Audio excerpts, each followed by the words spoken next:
Previously on Spirit Science. Recently, thousands of clay tablets were pulled out of a lost city thousands of years old. They described a new version of our history that is putting the pieces back into place. The Martian race was partially wiped out by a comet that struck the Earth nearly 16,000 years ago. In retaliation, they created another complex that would create a Merkaba in an attempt to take over the world. It failed, and the Merkaba grew unstable and began ripping open the dimensional levels. It was the biggest catastrophe the Earth has ever seen.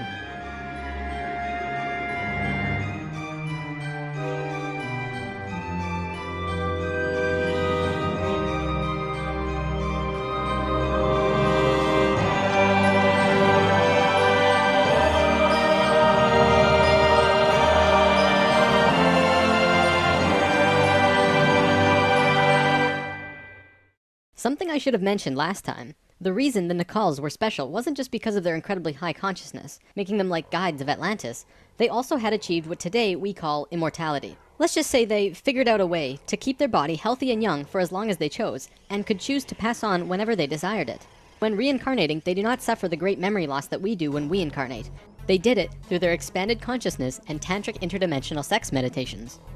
This is how Thoth was a priest king of Atlantis for thousands of years and stayed on Earth until 15 years ago, when he gave all of his memories and understanding about sacred geometry to a man named Drunvalo Melchizedek. The Merkaba is formed out of 3 star tetrahedrons overlaid on top of each other. 2 of them are counter-rotating and the third is stationary. When the Merkaba is formed with the unity consciousness, it is formed internally with love. When it is formed externally through the Lucifer experiment, it does not have that love and can become unstable very quickly. The Martians' attempt at controlling the world took place on one of the small islands in the west of Atlantis. This place today is known as the Bermuda Triangle. It's a triangle because the top of the stationary tetrahedron of the Merkaba is actually sticking out of the water there, which causes a huge electromagnetic imbalance in that area.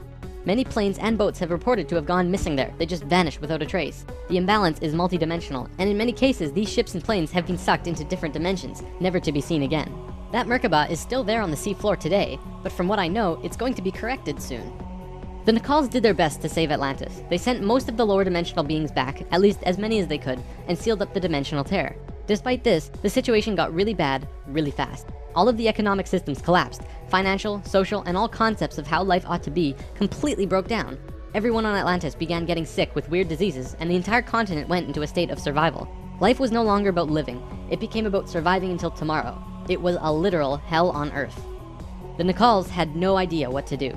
They were children compared to the events that had been thrust upon them. So they prayed. They prayed to the highest levels of conscious life in the universe, asking for help from anyone who could hear them. The problem was reviewed on many high levels of life, who I am drawing as the Justice League because the 11th and 12th dimensions are completely incomprehensible to us in our current state. What they told us was this: we were going to fall. We were going to hit rock bottom, level 1, the lowest place we possibly could be in the universe and still survive. Also, we were changing polarity. We were no longer a female species, so we were starting from square one as a male species. And finally, and this was the shocker, we would only have 13,000 years to return to Christ consciousness. Normally, it takes hundreds of thousands of years for a species to get to Christ consciousness. We had to do it in a fraction of the time. If we didn't, we would not survive. This has never happened before in the universe, ever. Thoth, who was the priest king of Atlantis at the time, learned that they would have to perform this experiment on themselves. They received instructions from the highest levels of life and they went on their way. Thoth proceeded with a being named Ra and Aragat, who were previous kings of Atlantis, and began the experiment. To understand what they did, we have to talk about consciousness grids. A planetary grid is an etheric crystalline structure that envelops the planet and holds the consciousness of any one species of life. This grid does have an electromagnetic component associated with the 3rd dimension, but it also has a component for every dimension as well. These grids are geometric, of course, and science will eventually discover that there is a grid for every species in the world. Each of these grids have their own geometry and are unique. There's not another one like it, just as the species itself are unique. These grids give off light as well, and from space they can be seen as the source of the bluish glow around the Earth. What Thoth and friends had to do was create a synthetic Christ consciousness grid, allowing humans to ascend to Christ consciousness in a very short time. But first, let's talk about the science behind the grid. Perhaps you've heard of the 100th monkey experiment. Over a span of 30 years, scientists were researching a species of monkey called Macaca fuscata on an island in Japan. They were providing the monkeys with sweet potatoes by dropping them in the sand. The monkeys liked sweet potatoes, but they didn't like the sand and dirt so much. A few monkey children figured out that they could wash their sweet potatoes, and some of them taught the technique to their parents. Only a few of the adult monkeys did this though. This went on for some time until one day, the monkeys who actually knew the technique hit critical mass. And bingo, The technique started spreading faster than it did before. Monkeys started learning it really easily across all of the Japanese islands nearby as well as on the mainland. They knew that there had to be something that wasn't yet understood about how a species is connected to itself.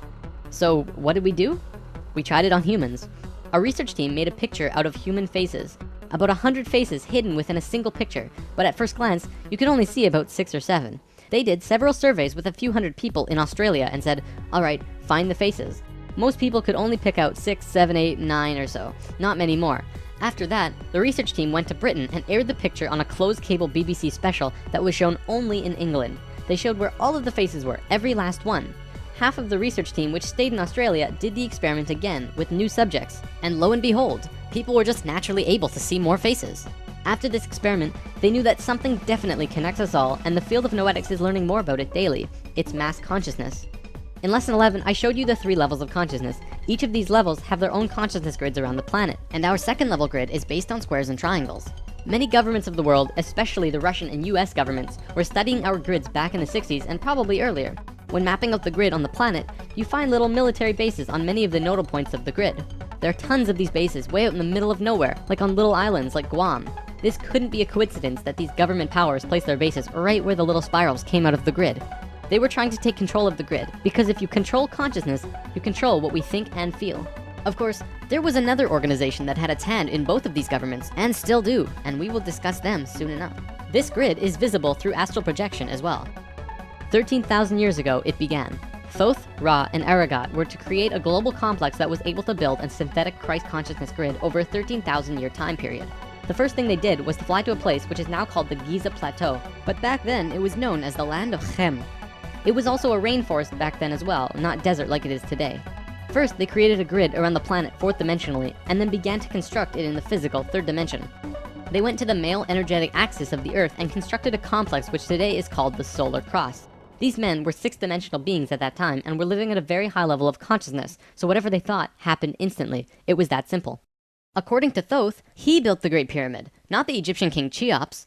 Thoth says that it was built 200 years prior to the pole shift and built very quickly.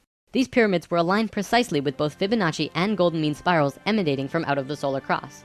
Interestingly enough, Edgar Cayce also channeled that the pyramids were constructed in this time. The pyramids were also found to be built from the top down. The stones on top were placed first, which has baffled researchers ever since. Every time more is learned about the pyramids, we move further into dark on understanding how they were formed. If what Thoth says is true, well, that explains everything. From there, Thoth and friends constructed an entire network of temples and structures along this grid 4th dimensionally, placing them on nodes on the new synthetic Christ consciousness grid they were creating. All of them were made with Fibonacci or golden mean spirals, and all of them were mathematically referred back to the solar cross in Egypt through the Great Pyramid. The creation of all of the sacred sites on the planet were no accident. It was a single consciousness that created them all, from Machu Picchu to Stonehenge to Zaghuan, you name it. There are a few exceptions, but most were created by a single awareness as part of a unity consciousness grid. Although the Great Pyramid was done all at once, many of these ancient structures of the world were made 4th dimensionally and slowly dropped in frequency until they manifested on the 3rd dimension over a long period of time. Richard Hoagland's research brings this forward, but he wasn't the first either. They showed how one sacred site is extrapolated from another to another to another. A hot topic of discussion right now are ley lines. These are simply geometric relations between sacred sites. Archaeologists are now finding these huge connections between major spiritual sites on the globe, and now we know why they're connected. These sites had to be built physically so that the Christ consciousness grid could manifest. In a way, think of the physical sites as the wiring of a giant wireless electrical system, and then it needs about 13,000 years of continuous energy flow for it to actually turn on. And just so that you're not left in suspense, yes, the grid was completed. It came to life and is now active, though not really used. Congratulations, Earth, we actually survived. Not only has Thoth told us this in person, but he's also written it down in the Emerald Tablets. These tablets were left in the Great Pyramid thousands of years ago. There are 12 tablets in total, formed from a substance created through alchemical transmutation. They are imperishable, resistant to all elements and corrosion. Their atomic structure is fixed in place, and no change can ever take place. In that respect, they violate the material laws of ionization. These tablets share a great wisdom, and you can read them at over 100 different levels of consciousness, and you will always understand them differently. If you're interested in this stuff, you should definitely consider reading them. As you can probably tell, Thoth plays a pretty large role in what happened. Most of this information comes from him. Thoth also provided most of this information about the flower of life and its geometric relationship to consciousness with us. And this stuff is tied intimately to the geometry of the universe. Considering the quality and quantity of information that he has shared, It makes you really start considering that this next part can be true. The Great Pyramid has a legendary missing capstone. According to the Emerald Tablets, deep under the Great Pyramid there's a room called the Hall of Records. This room was not built by Thoth and long predates the Atlantean civilization. Within the Hall of Records is the capstone of the pyramid, which is 5.5 inches high, solid gold, and completely holographic image of the Great Pyramid. It has all of the little rooms and everything. However, this leaves us with a 24 square foot piece of the Great Pyramid that's missing. If what Thoth says is true, that missing piece actually belongs to a very special airship that exists on Earth. And the way to the airship is through the Sphinx. The Sphinx, according to Thoth, is not 12,000 years old, but dates back over 5.5 million years on Earth. Deep under the Sphinx, about 1 mile down, is a round room with a flat floor and flat ceiling. Inside this room is the oldest synthetic object on Earth. The object is about 2 city blocks in size. It's round like a disc and has a flat bottom and top. It is also only about 3 atoms thick, except for a pattern on the top and bottom which looks like this. This pattern is 5 atoms thick.